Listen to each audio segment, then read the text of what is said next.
Cycle चलाओ जी भर के, जियो जी भर के। G mart cycle paradise, Hero cycles के ऑथोराइज्ड डीलर, 66 फव्वारा चौक, उज्जैन। नमस्कार, जय श्री महाकाल। न्यूज मालवा के आज के बुलेटिन में आप सभी दर्शकों का स्वागत है। मैं हूं श्रद्धा पंचोली। बढ़ते हैं न्यूज मालवा की खबरों की ओर और आज देखते हैं आज के बुलेटिन में क्या है खास।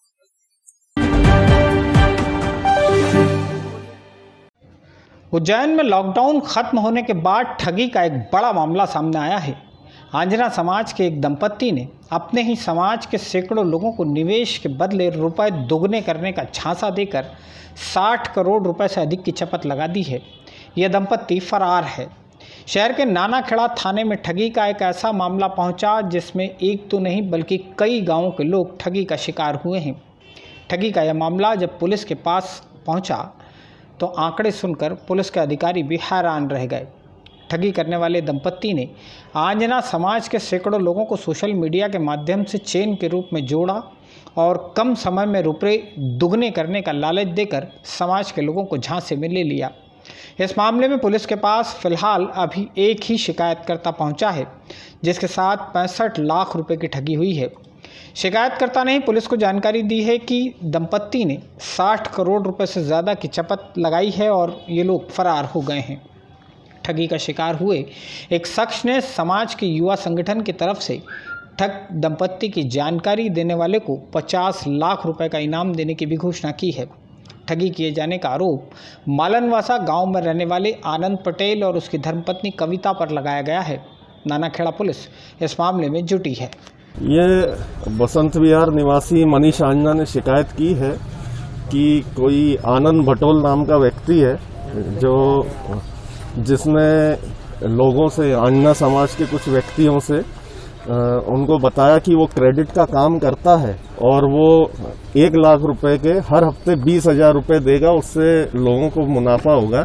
इस प्रकार उसने मनीष आंजना के बताए मुताबिक कुछ लोग और भी हैं जिनके साथ उसने ये पैसे लेके, है ना, उनके साथ धोखाधड़ी की।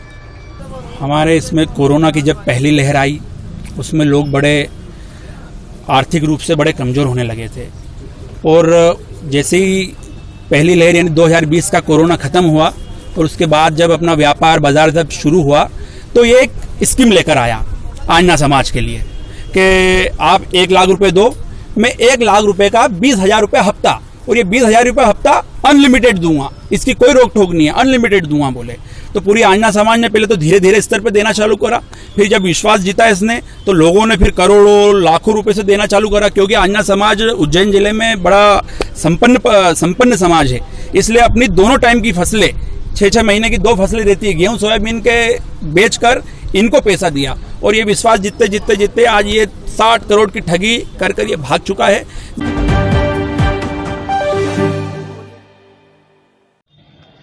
3 साल पहले हुई 3.5 करोड़ रुपए की एक अन्य ठगी के मामले में आर्थिक अपराध शाखा ने बड़नगर की पंजाब नेशनल ब्रांच के पूर्व हेड कैशियर राजकुमार नरवरिया को इंदौर से गिरफ्तार किया है। आरोप है कि राजकुमार ने बैंक में रकम जमा करने वाले ग्राहकों के खातों में गबन कर 3 करोड़ 50 लाख रुपए की चपत लगा दी थी। अपराध दर्ज हो जाने के बाद से ही वह फरार चल रहा था।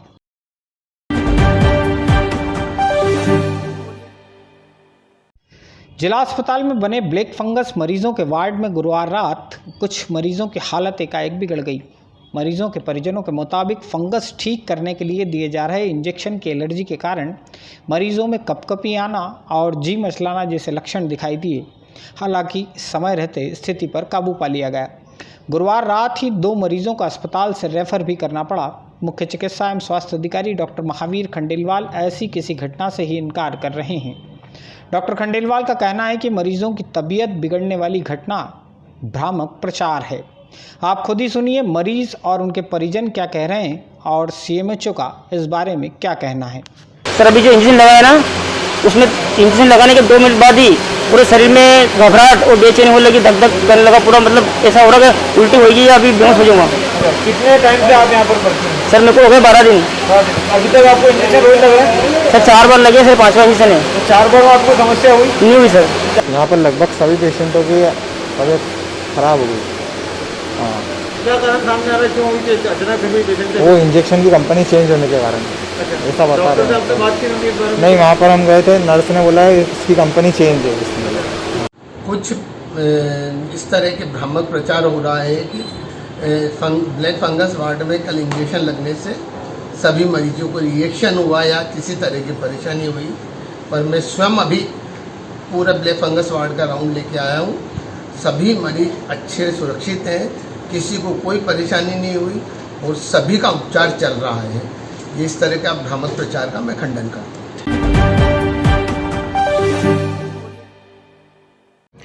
देवास रोड स्थित चंदेसरी गांव में राजस्व विभाग की टीम ने करीब 2 हेक्टेयर जमीन को कब्जा मुक्त कराकर उसे पंचायत को सौंप दिया है।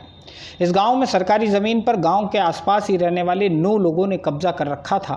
कलेक्टर के निर्देश पर शुक्रवार दोपहर राजस्व अमला इस गांव में पहुंचा और पुलिस बल की मौजूदगी में जमीन को कब्जा मुक्त कराकर इसे पंचायत को सौंप दिया। कब्जा मुक्त कराई गई जमीन पर पंचायत के माध्यम से गौशाला का निर्माण होना है।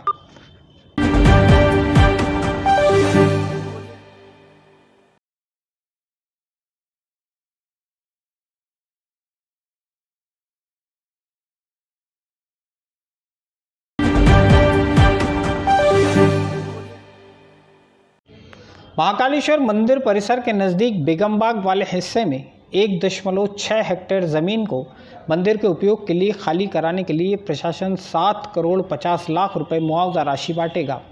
इस ज़मीन पर बने 147 मकानों में रहने वाले 250 परिवारों को 3-3 लाख रुपए दिए जाएंगे। गुरुवार शाम को ही भगवान महाकालेश्वर मंदिर प्रबंध समिति की बैठक में दर्शनार्थियों के लिए 28 जून से मंदिर को खोलने और ऑनलाइन बुकिंग करवाने पर स्लॉट अनुसार ही दर्शन की अनुमति दिए जाने का प्रस्ताव भी पारित किया गया। मंदिर में वैक्सीनेशन सर्टिफिकेट दिखाने पर ही प्रवेश मिलेगा। महाकालेश्वर मंदिर परिसर के सभी देवस्थान दर्शन के लिए खुले रहेंगे।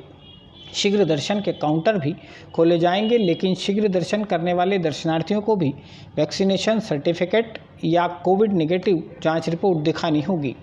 बैठक में कुछ अन्य फैसले भी हुए हैं। मसलन श्रद्धालुओं को 28 जून से सुबह 6 से रात 8 बजे तक 7 स्लॉट में ऑनलाइन बुकिंग के बाद दर्शन की अनुमति मिलेगी। मंदिर परिसर में सेल्फी लेने पर प्रतिबंध रहेगा।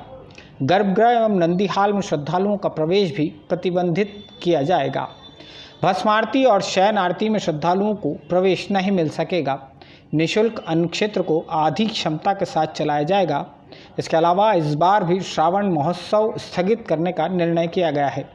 मंदिर की नीमनवासा स्थित 9.04 हेक्टेयर ज़मीन का सीमांकन करवाकर बाउंड्री वाल बनाने और पंप हाउस का निर्माण करने का भी फैसला हुआ है।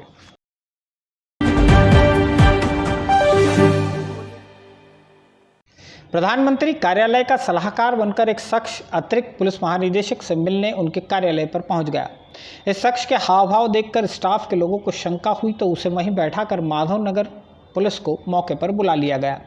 हकीकत जांची गई तो यह शख्स ऋषि नगर में रहने वाले दुग्ध संघ के रिटायर्ड कर्मचारी निकले।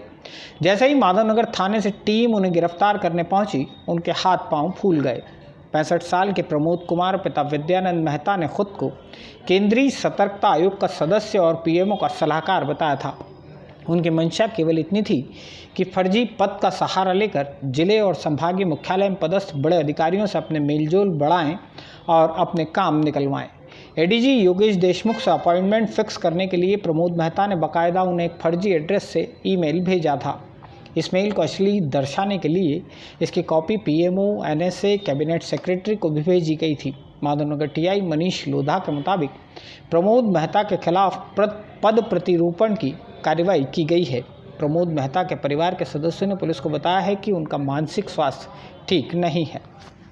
इसी को लेकर एक व्यक्ति के द्वारा यहाँ उज्जैन में कमिश्नर कार्यालय और हमारे आईजी सर का जो कार्यालय है वहाँ पर मेल के माध्यम से संपर्क किया कि वो सेंट्रल विजिलेंस कमिश्नर जो कमीशन है उसका वो मेंबर है और वो मिलना चाहता है, ऑफिशियली मिलना चाहता है।